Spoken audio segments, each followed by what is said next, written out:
Intelligent qui va se connecter à plein de périphériques dans la maison, va se connecter à des ampoules connectées, des prises, va se connecter à par exemple votre cafetière ici.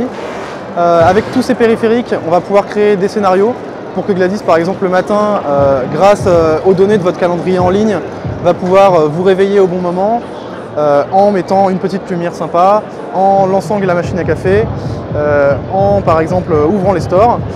On va retrouver toutes ces informations sur une interface où là on va pouvoir configurer sa maison, ses devices, créer ses scénarios, voire même faire des scripts personnalisés. Et on va pouvoir aussi carrément parler à Gladys, c'est-à-dire qu'on va pouvoir lui envoyer des messages. C'est-à-dire que si jamais j'ai envie que Gladys me fasse un café, bah, tout simplement je vais lui dire fais-moi un café. Et là hop directement ça a lancé la machine à café et le café sera prêt.